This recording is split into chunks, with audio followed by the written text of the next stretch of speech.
Hello and welcome to the Writer's Cookbook podcast. I'm joined today by Croaky McCroakface, who is still recovering from a nasty cold, so really shouldn't be that mean. It's Ellie Betts.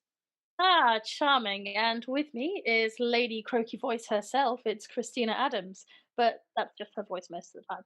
Today we are talking about the ultimate way to make life harder for your characters: consequences and limitations. Yeah, and here I thought it was just for fantasy writers.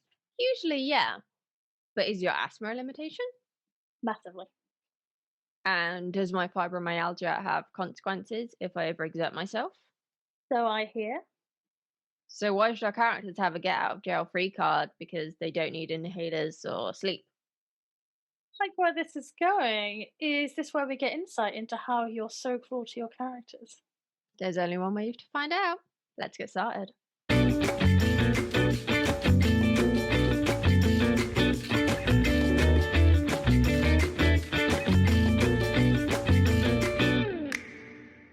Let's start then by talking about why we need consequences and limitations. Why do they matter? I've said it before and I'll say it again. No one likes it when someone's life is too easy, whether they're real or fictitious. Consequences and limitations mean someone isn't invincible or all powerful, whatever genre you write in. That's why we're actually holding a live workshop on how to write consequences and limitations in fantasy writing and beyond next week. You'll discover the ultimate way to make your characters' lives harder in this 1 hour workshop. So if you'd like to find out more, visit writerscookbook.com/limitations. It's gonna be a very good workshop. I can't wait. And I do love to make my characters' lives hard. Isn't that the best part of writing? Oh, yes, it's definitely up there. So you said we shouldn't just think about these in terms of fantasy. Why is that? Consequences mean whatever genre you write in, what your characters do is grounded in reality. Everything we say, do, and even think in real life has consequences. Why are fictional people any different if they want them to be well rounded and to feel real to our readers? That makes sense. Nobody likes someone whose life is too easy, right? They get everything handed to them on a plate. Limitations mean they can't just do whatever they want. Yeah, it makes them much more relatable and therefore more grounded, interesting, and three-dimensional. And because what they're doing is more relatable and the emotions they're feeling are more relatable and their personality is more fleshed out, people can project onto them a lot more, which they're inevitably going to anyway. And that's the success of a lot of genres, particularly things like romance. So why shouldn't we make sure that we can have these characters' lives as realistic as possible? Of course, you want your characters to be the kind of people your readers can relate to. But consequences and limitations can help us to increase the stakes as well, right? Yeah, they're not invincible or all powerful. So when they face an opponent who is potentially stronger than them, it increases the stakes, and the reader's got a reason to keep turning that page. And that could be in crime, it could be in a thriller, it doesn't have to be fantasy. Yeah, we could even use it in romance, like if you've got a love interest that's particularly emotionally detached, that works as a limitation, and part of that character's arc could be to grow out of how emotionally detached they are. Or if they're really selfish, maybe they need to learn to put their love interest first. Yeah, there are lots of things you can do, and you can even take inspiration from real life, whether that's yours or the people around you or stories that you read. Inspiration is everywhere. Absolutely. What about health then? Because you talk about health a lot. How can we use that to add consequences or limitations to our characters? So, according to the UK charity Mind, 1 in 4 people have mental health conditions, and 15 million people in England have chronic health conditions out of a population of 55 million. So, to not have a character dealing with a mental health condition or a chronic health condition, or to not even consider that it might be a possibility for your character, actually pulls it out of reality.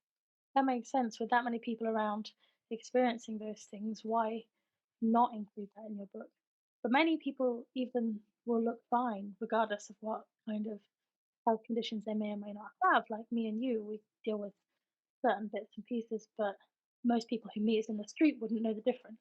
But there are things we have to consider before we even leave the house. and the same will be true for characters. Yeah, like before lockdown, I used to have to consider if I had enough energy to drive somewhere, but also to drive back, or if I need to rest before or after, you know, I had to be really mindful of what I was doing and how I spent my energy. And it's really complicated.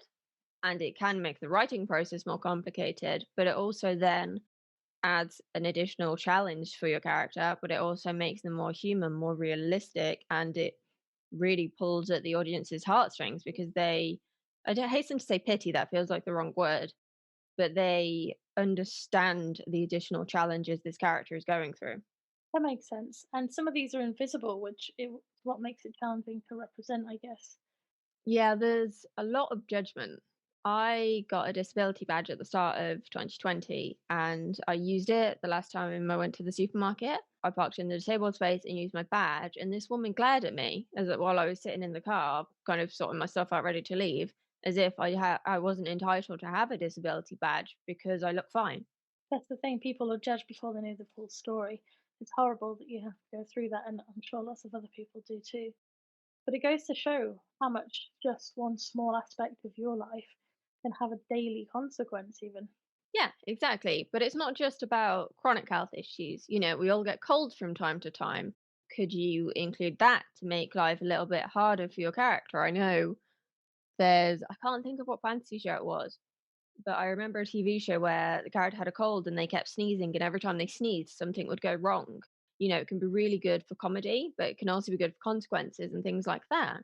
It doesn't have to be something long term that you include. It could be something that you include for a few chapters, or if it's TV show for an episode, just to add an additional barrier or complication or consequence. It could just be like a small allergy, like hay fever, or a food intolerance, meaning that something else is stopping them proceeding the way they want to.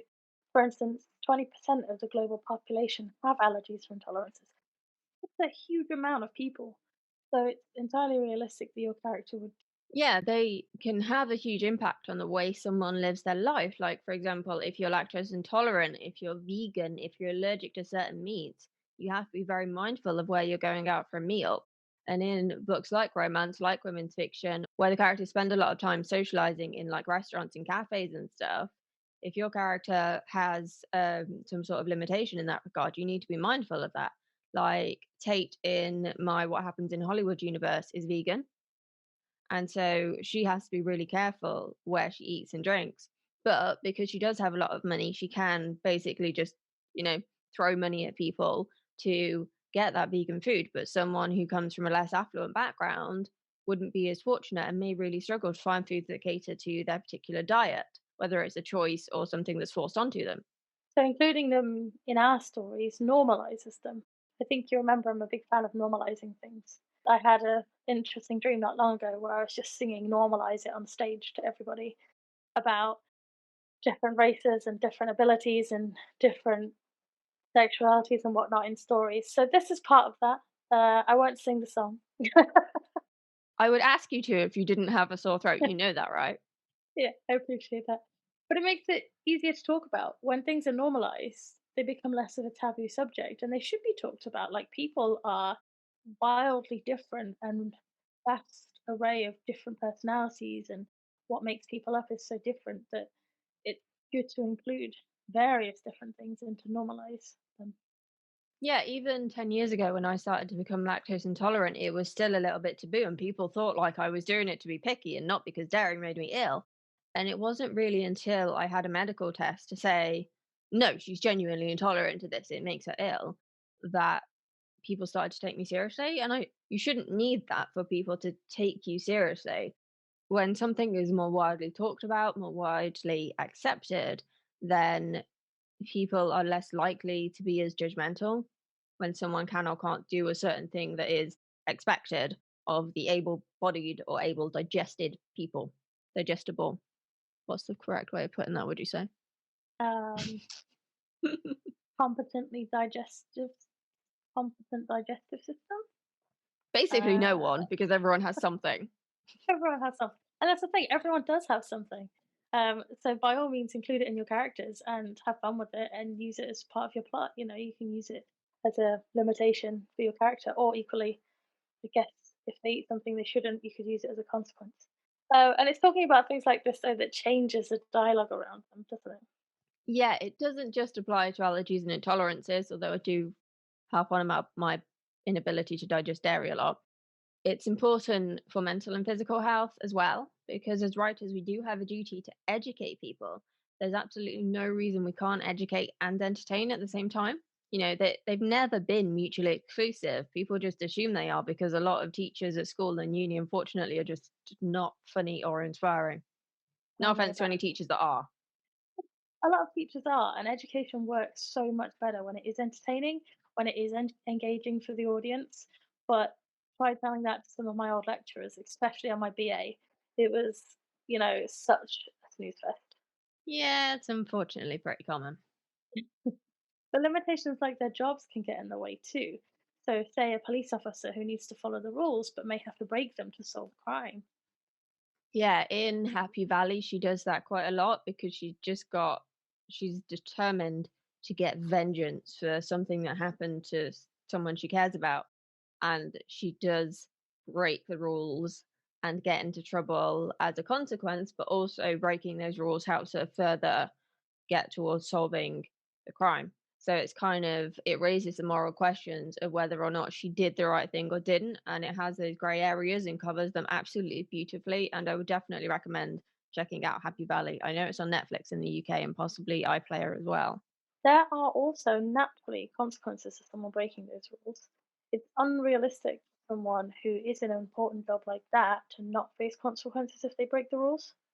Yeah, totally, because it pulls the reader out of reality. If you're trying to ground something in reality, like most stories try to, if they do something and they break those societal rules, or they break even societal rules that you've established in your own world, people are going to be like, well, what? This doesn't make sense.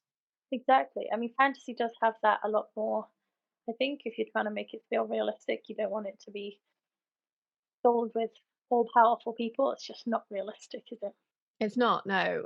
Regardless of what genre you're writing in, there is a limit to how far someone can suspend their disbelief. And as a writer, you really need to work out where that limit is. And yes, it may be different in certain genres, but you need to draw your own line and stick to the line that you've drawn, because otherwise you're going to get 5, 10 books later and people are going to go, what the hell have they done? This doesn't make any logical sense and goes completely against either the laws of reality or the laws of the series that they've been building for absolutely yonks. I was reading a series, I actually finished book 4 in the series last night, and one of the biggest issues I had with it, really grated on me, was some of the inconsistencies. So the main character is seeing a police officer, and it's a mystery series, so they were trying to solve the murder on the side. The police officer just handed her the victim's laptop as if it was nothing. The main character just sort of took it off her own house, gave it to someone else to look at, someone who was an enemy up until this point in the series, which is book 4. And so I was just sort of like almost wanting to throttle them, like, "What are you doing with this laptop? It doesn't make sense. This would not happen. There's no way she'd be able to get her hands on that laptop. Surely, I mean, obviously, I'm not a police officer, but surely, there's no way that would happen." It's frustrating for me to read. It's frustrating to other readers to read as well, I'm sure. It doesn't make sense. Like, in no situation would a police officer hand over significant evidence like that No, to anyone, but even if they're in charge. the author obviously needed that particular thing to happen to progress the story, and so they just sort of let it happen. But then you end up shoehorning things in that don't make sense, and it pulls the reader out instead of, like, I don't know, asking for help from an editor or a friend or something, going, "Hey, how can I work around this obstacle?" Because there were things they could have done to work around the laptop thing. There were, and it really bugged me. I think that the author could have done better. But this is not the only example of no consequences for their actions, I don't think. Yeah, superhero movies. This is a big bugbear of mine and was for a long time. My partner and I watch a lot of superhero stuff together. And I started to get really bored and frustrated. I can't remember at what point. It might have been Age of Ultron actually, and it was like, how are they going around smashing up this much stuff, accidentally on purpose killing this many people and never ever facing any consequences? It doesn't make sense. And they finally addressed that in Spider-Man: Homecoming, and I really liked that they did do that, and it wasn't just the case of they addressed what had happened. The entire plot centered around the fact that these superheroes kept going around and smashing things and never faced any consequences for their actions, and that was at the heart of the main opponent in that film, and so it really grounded the story much more than a lot of the other villains that had come in some of them that I think were starting to feel a little bit flat compared to characters like Thanos. I really liked Homecoming actually. I think that sort of grassroots kind of story really appeals to me. But it's good to know, it's good to see that they acknowledged it. Even if it took 10 years of build up, I think it was a really good idea to acknowledge it and showing that even superheroes have consequences to their actions. Yeah, and that really grounds them in reality and makes them much more believable, even if, none of us are ever going to have supernatural or superhero powers. We still think that there's still that element of, oh, maybe you never know kind of thing. Hey, I'm still holding out for my powers. Speak for yourself. Any day now. Maybe it's like in paranormal women's fiction, we have to reach 40 and then it'll happen. Maybe, maybe. That long ago. Hey, I'm older than you. But even Superman, who is Superman, can't do everything. You know, he has his weaknesses to the point where his weakness is kryptonite, and people regularly refer to other people's weaknesses in real life as their kryptonite, and in other popular fiction as well. It's become his weakness has become that well known and done so well that it's very widely used now.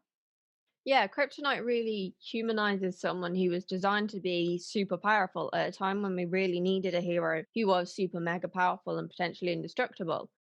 And if you compare the older iterations of it to the modern ones try much harder to make him more human. Like they give him more human fears or they give him more human relationships. They add more depth to his character. They add more vulnerabilities to his powers, or even like they reverse the powers so that his actual fear is that he will become too powerful and unable to control it. And his relationship with Lois helps a lot as well, I think, because people can relate to that. People can sort of ship them and root for them and want them to get together because people at home watching will probably have had similar relationship issues or can at least understand those issues. You can, if you can understand a side of a supernatural character, you've already got that emotional attachment, haven't you? If you can relate to them, you're already halfway there.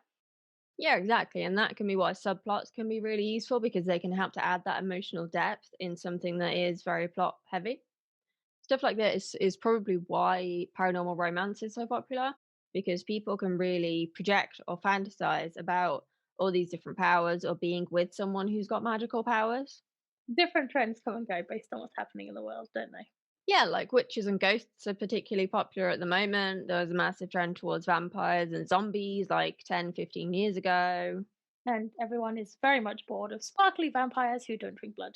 Yeah, if they don't drink blood, one of the key limitations of them being a vampire is taken away, which makes the writing process easier, but a lot of readers, particularly hardcore vampire fans, struggle to suspend that disbelief. Vampire Academy by Rochelle Mead does the vampire side of it really well because they have something called feeders, and these are basically humans who are addicted to the high they get from being bitten by a vampire. Oh, damn. So they seek the vampires out just to go and get high. Kind of, yeah, but they're literally living in like accommodation provided to them by the vampires so that they can just get high from vampire blood all the time. That's a cushy deal for both sides, to be fair. Exactly. And it does raise some moral questions, but not nearly as many as some of the other workarounds we've seen. The other thing I love about Vampire Academy is the magic system, because in it, all vampires have elemental magic, except for one of the main characters. And this main character, she can kind of use magic, but she's not as strong at using it as some of the other characters. And it's revealed in the first book that she actually has a new type of, not a new type of magic, a forgotten type of magic called spirit. Spirit tends to get forgotten because it's quite rare, but spirit users basically slowly go mad the more they use their powers. And that's a consequence of the power use, obviously, and it can eventually kill them, or it can lead to things like drug use, suicide, or even turning into the evil vampire, which is a strigoi. And they're the kind of stereotypical vampires with no emotions, and they're basically like a terrifying killing machine. That's such a unique take. I really like that idea, but it does sound quite terrifying to lose control like that just from doing something that would come so naturally to them. That's a really interesting way of doing it. Yeah, and that's part of what makes it so good is that the main character wants to use her powers to help people, because she can heal people when they're hurt. And if you're a good-hearted person like Lissa is, you want to use those powers, especially if someone you love has been severely injured or is on the brink of death, for example. But where does she draw the line? What is the cost to her when she does all of these things? That's interesting. I've been going through Dresden Files, as you know, and they have different types of vampires with different powers too. So, for instance, they have the White Court, who are quite well, they care a lot more about humanity than other ones, although they still have to feed. A lot of their feeding is done off the sexual energy kind of thing. Whereas you have the Red Court, on the other hand, who are just evil killing machines and do not care for humanity. But it's interesting to see those different sides and the way the vampires are limited by what they can do and what they morally can and can't do as well. But power of magic limitations are done really well. Redden and other wizards have different natural abilities in terms of types of magic they're good at, but also in terms of their raw natural power. That can build over time. So, someone like Dresden, who's had a lot of experience fighting with magic, is better at doing so, not just in terms of tactics, but in terms of the actual spells used, because he's had so much more experience in doing it compared to one of the newbies who's being trained up, even though the newbie might have more sort of studying skills, if you see what I mean. You can't just wake up and decide to be an all powerful wizard. That's the thing. You can't just, none of the characters can just decide they're all powerful and just do whatever they want. They've got to work towards it. They've got to build it up and build on their natural ability too, which you see Dresden do and grow throughout the series. Yeah, the original Charmed starts like that as well. At the beginning, there's really not a lot they can do with their powers. They're very, very restricted. And when they use powers for personal gain, there are repercussions. Like in one of the episodes, they cast a spell to attract a man, and it ends up like these guys get quite aggressive, and even the cat has guys coming after her. But Poor little the cat. con yeah, I know. But these consequences lessen as the show goes on, and it removes the consequences, which also removes the stakes because you know that they're always going to be fine. And so it makes it much less interesting to watch. That makes sense, and it makes you want to go on another rant about season 8 of Charmed, doesn't it? Once or twice. Let's move on quickly before we go into that. In the early days, in episode 9, The Witch is Back, one of the limitations they had was finding a spell ingredient, which was a spotted owl feather, even. Some sort of owl feather, anyway.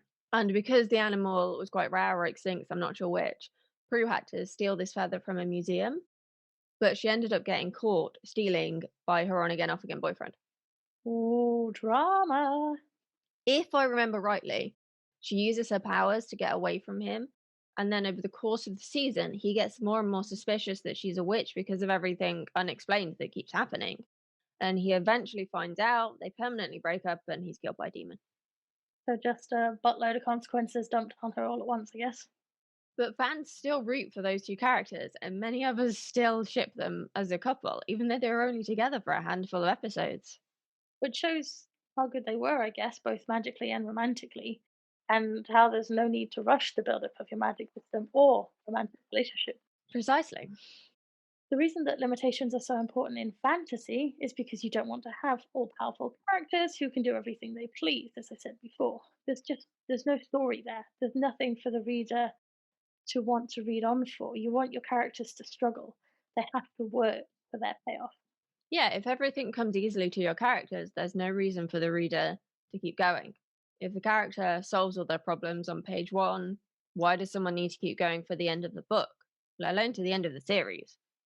Exactly. So make sure your characters are not all powerful by giving them limitations. There is a series I've been reading called the Witching Hour series on Kindle Unlimited. In that, magic can only be used when there is need for it. But that doesn't have to be something massive. For instance, it's even small things. They can't use magic to clean the house when they're being lazy. But they can use magic to clean the house when someone important is coming over and they need to make a good impression. Then that limitation is in place for larger spells as well. So you can establish it with something small, but it applies to other things.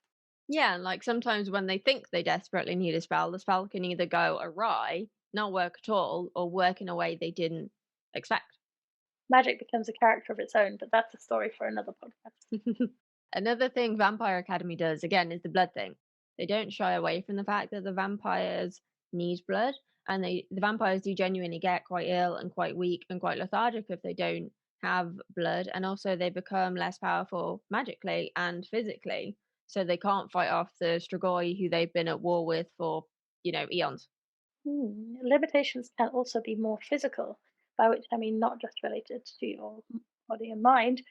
Like Frodo in Lord of the Rings, for instance, wouldn't have anywhere near as interesting a story if he didn't have to travel thousands of miles to destroy the ring in Mordor. How boring would that whole saga be if they lived right next to the volcano? Yeah, there'd just be no story to it, would there?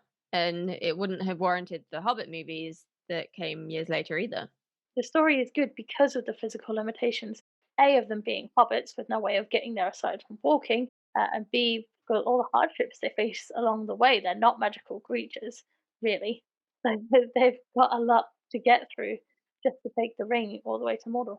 Yeah, and as you said, even all powerful Superman has his weaknesses, and that's what grounds him because no one's going to want to read about someone who literally has no weaknesses and vulnerabilities whatsoever. Enemies have to have these weaknesses too, of course, and limitations. Just as you don't want your hero to be all powerful, you want your enemies to not be all powerful. Because again, you don't want the hero to just be taken down in one hit. That's embarrassing. The enemies need to be defeatable, but not easily so. You've got to have a challenge. Like I said, you've got to make your main character work for it.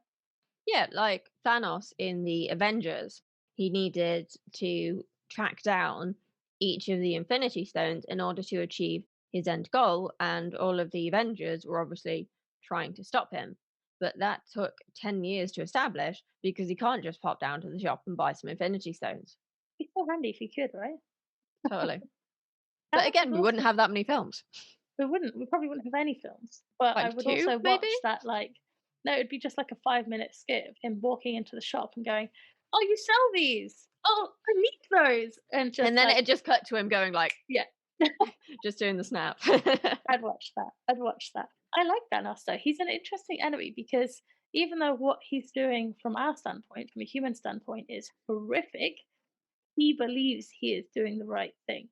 His motives are, as far as he is concerned, very much justifiable and even admirable.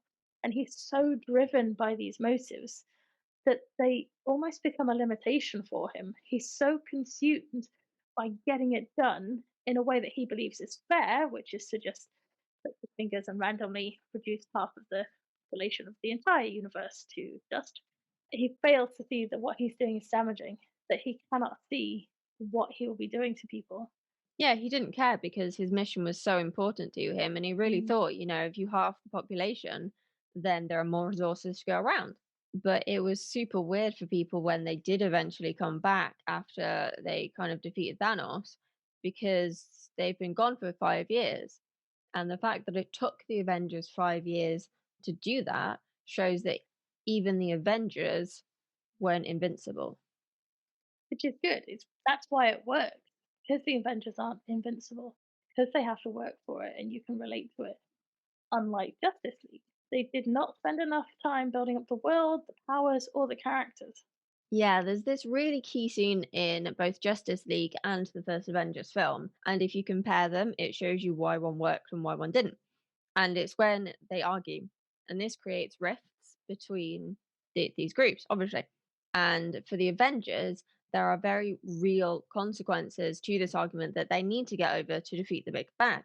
And it also establishes some of the rifts that are going to be significant later, such as between Iron Man and Captain America. But in Justice League, there are no real consequences. There's no real increase in stakes after they get into this argument. They all kind of move on really quickly and everything's fine. which you'd think would work, but it just leaves us less emotionally invested. The stakes are not high enough, and they just move on from the argument pretty soon after they have it. Yeah, which means we care much less about Justice League than the Avengers because Justice League have got nothing to lose.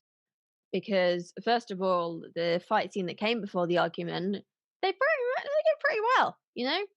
The Justice League think that the solution is to outsource defeating the big bad and resurrect Superman. In Avengers, it's all about teamwork, which is much more relatable, along with the very human issues that fracture them, such as disagreements in how to do things, such as the fact that Hulk was suicidal because he hates what he is so much. And you really feel like, even though these are people with superpowers, they still have very human problems. Which is great. Those problems are their vulnerabilities, and it's what grounds them. That makes these superhuman characters feel more realistic and makes us be able to relate to at least a part of them, which is obviously what you want your audience to be doing. You need to have that for all your characters, no matter what genre you're working in. A plot heavy story is not an excuse for a lack of character development or for weak motives, and sometimes it is used as one. And then people wonder why certain stories are more effective than others, and Justice League versus Avengers is the prime example. Avengers and Thanos have taught us a lot here. They spent 10 years building up to Endgame, which gave them plenty of time to explore character motives and flaws and fears and all the stuff that makes it three dimensional. And all those things mean that there were naturally consequences and limitations to what they did or didn't do. Wondering how to add consequences and limitations to your next story after all of that? You can actually come and join us for our next live workshop. We'll be diving into how you can increase the tension and the stakes for your characters, whatever your genre, on the 24th of February at 8 p.m. GMT. If you'd like to join us, visit writerscookbook.com/limitations. And that's all we have for you this very croaky episode. Thank you for joining us, and we will see you next time. Hopefully, by then, we'll both have our voices back and won't sound like Yeah. him at the Frogs Sisters. Bye. Bye.